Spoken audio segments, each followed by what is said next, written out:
everyone, Karen, the Work Spinster here. Thanks for joining me today. I am back with my pile of scraps and some squares, 2.5-inch squares, and we're revisiting what I started last week, which was a combination of strips and squares, and that one's pretty much finished, and I have another idea for that, actually, a subset of that, I guess. And I left it pondering what to do with this strip. I cut it from this end and thought about turning it this way or adding it onto the other end, perhaps putting the white strip there to separate it more. I think if I were going to add it on to this set, I would definitely put a white strip in between, at least a narrow one and maybe an even wider one. I think that could work. And we also have this piece. I have all these bent pins, which perhaps I would put a strip there. I'm thinking this is too long. It's going to get cut in some way, whether or not it's adding a slice in and keeping it long or just making that a separate piece. I'm not sure yet.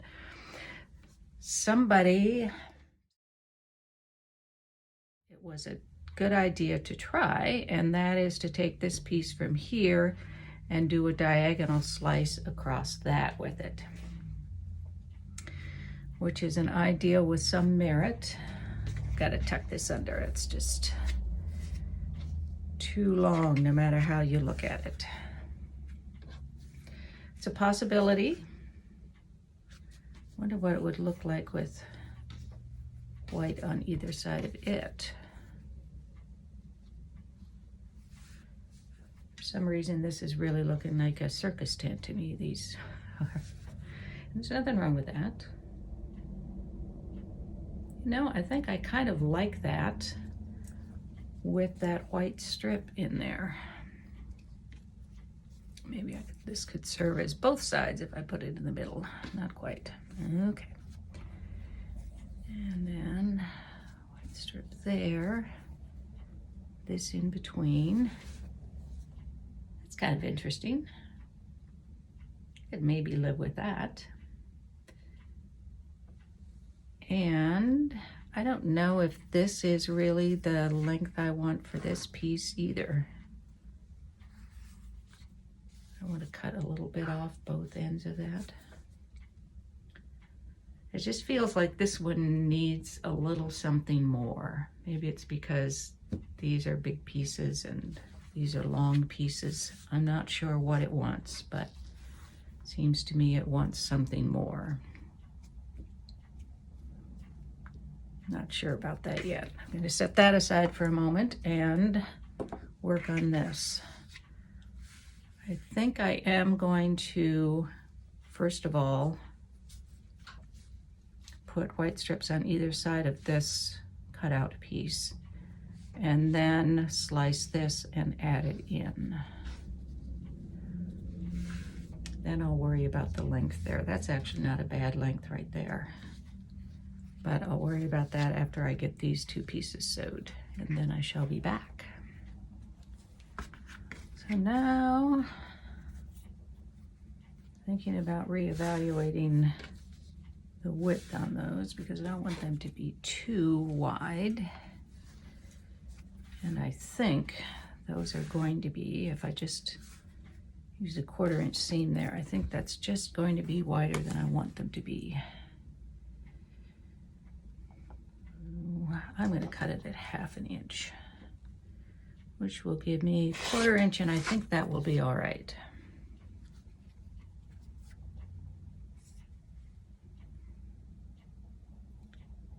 I'm actually filming this Wednesday's video on Tuesday because I have a major plumbing project they're going to be doing tomorrow. This is their third time back, and they're correcting something that was a serious problem created by whatever plumber subcontractor the company used when they renovated my bathroom. It's a nightmare. And this plumber, bless his heart, said, we've got to fix it. It's just not right. I don't know who did it, but it's bad. So they're going to be tearing out a wall and crawling around in the attic and all kinds of fun stuff tomorrow, which there may be some language of frustration going on in the background tomorrow. So that'll be better to film today. That's going to be a better width, I think. I'm wondering if I put that here, ordinarily I wouldn't want the same color together, but because it's not the same colors in sequence completely, I kind of like that blending in there. So I just might do that. So I want to do about this angle and about there, maybe ish. I think maybe I'll call this quilt ish. Call me improvish. Okay, I think that will work. To try to kind of center that. And now, of course, comes decision time. Do I want to try to match these up at least somewhat, or not worry about it? I think if I do that, I'm going to lose some more of that purple. That precious little purple to lose. So what if I do this? Then I lose red. The age-old problem. Let's see exactly how much I'm going to lose there. Not over much. I think I will slice it again there, rather than, if I try to do it here, then it's going to be more obvious than if this is just sort of going into sort of the center of that. So I think, and there's nothing that says that it has to be the same angle, except that I want this to be straight. So yes, I want it to be that angle and about there.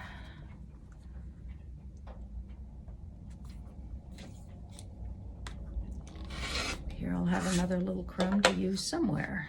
It's a pretty narrow little crumb, but I'll think of something for it. Now, to do the old audition thing, I think this. And there we have it. I'm thinking that rather than try and cut this and maybe lose some of that in the process when I don't have much to lose, I may just go ahead and trim this now before I trim up the sides of this. I don't necessarily need a lot left on here, and I do want to have enough to make this another block.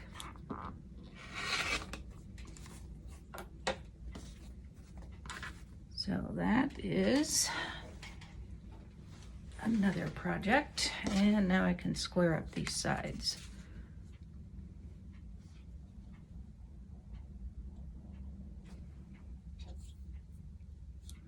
And I'm making this, lining up this line on the ruler to make sure I've got things square, because that's just how I'm doing it. And then if I want to add angles in when I put all the blocks together, I can do that. For now, I'm squaring them up, maybe more from habit than anything else. But that's as good a reason as any right now. There. All right. That was a good suggestion. I like that. And I think that's enough for this one, so that gives us a second finished one. Now I need to decide what else I'm going to do with this. It needs something. I don't know what it is. It may be that it just needs to be cut off.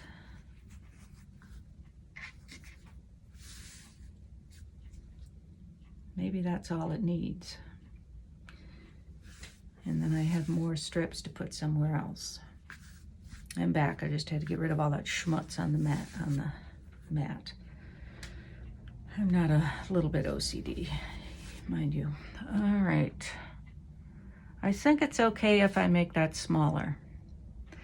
And when it, shorter, I mean, when it then goes next to another block, it will have, oh, what if I did a white strip across the middle? Not actually cut those, but just appliqued a strip across the middle. Oh, I like that. I like that. I think this was just too many larger pieces. I've been working with so many small pieces lately that, aside from the mystery quilt, which is finished, and you all have made some beautiful quilts. I love seeing them. That's what I want to do. That is what I want to do. So in order to do that, I'm going to have to go round up some stabilizer for the back. I'm back with a couple small strips of stabilizer and a bias tape maker. This one for 1/2 inch, it looks like, which will work. This is one of the advantages of spending 47 years collecting stuff for quilting.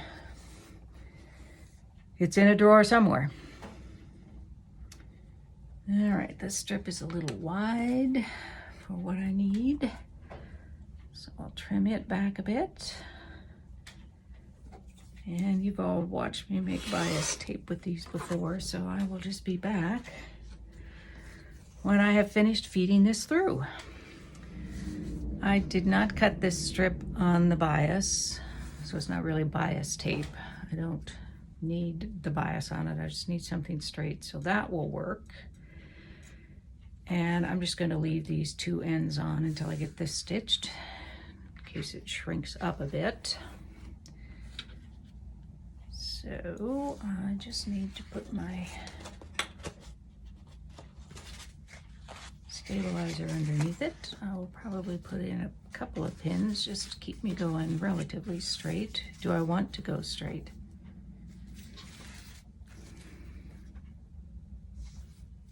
I think I do. I know you're calling to me from your own sewing machines, but I can't hear you, so I'm going straight across. I'm getting older, so you need to call out, well, yell at me a little louder. Is that relatively straightish? Ish, that's gotta be the name of the quilt. Ish. It's improv-ish. Things are straight-ish. All right, I will stitch this, and I think I'm going to use that fun double stitch kind of thing. We'll see how it looks. Here it is finished using that hem stitch that I like so much. Hopefully that's going to focus for you here if I hold it long enough. And I like that a lot. It gives it a nice crisp look. I started here, and in order to give myself enough room and time to decide where I wanted to aim the needle, and I decided I just wanted it in the center so that the lines go on either side of the edge there. So I'm going to take off the stabilizer, trim it up, and then I'm going to trim some off of either side of this. Someday I think I might do a stitch dictionary, make a modern-ish quilt like this that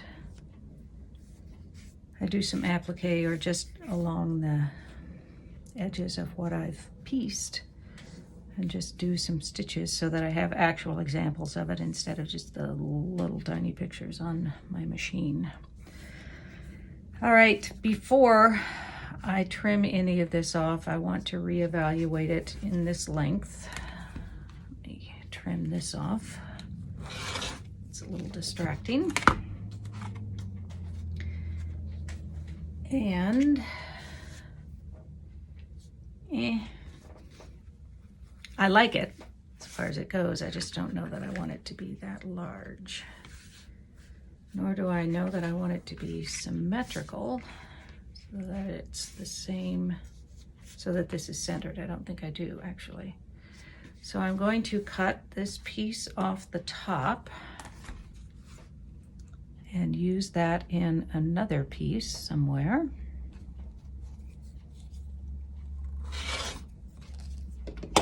And I will call this block finished, if not perfectly trimmed.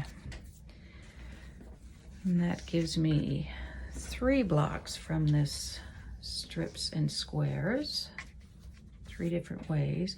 What I thought I wanted to do was maybe just do an entire quilt that is just 2.5-inch squares with a strip going up the middle, maybe split, maybe not. I don't think so. Not necessarily straight, maybe a little bit of angle going on. And I just noticed when I was reviewing the video as I was editing it that I just really liked that simple look of one color of square and a different color of, it looked like a cake pop to me. So I thought that might be kind of interesting, just to do a quilt of cake pops, and these could be different widths, and of course swapping out colors and fabrics all the time. I thought that might be kind of fun and a way to use up more squares and strips. Might make a cute baby quilt, but also could just make a nice modern quilt, and then you could flip these, alternate, or not even alternate, not just kind of do it randomly where you flip some up and some down. So that's a possibility in the future. So I have these 3 blocks from strips and squares, and they're all kind of tall, aren't they? Not that there's anything wrong with that. And now I have this piece. It would end up being sort of a repetition of this because it's on the same base. But I wonder what it would look like if I did this one without the white strips, just for fun. Let's give it a go. And I really do not want to lose all of this purple, and I'm coming pretty close to it there, which means I could do some more aggressive pressing, I guess, or have it at not such an acute angle. So I will do it about like that. And this time,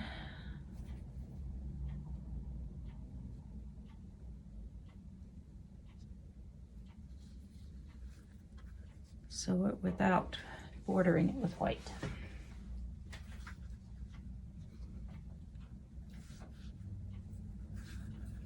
And now it's ready for the other seam. Here's the final piece, pressed and trimmed. And I like it. I think I like it better with the white borders, but I still like that, and it's another block. So I've got 4 for this series, and I am happy with those. And next time leaves us with the question of what I'm going to do next time, and I'm not sure yet. I've had people ask for curves, so that's a possibility. And I also want to do that wonky checkerboard thing again. We'll see what my brain decides to do between now and then. In the meantime, be well, be happy, be quilting. Peace out.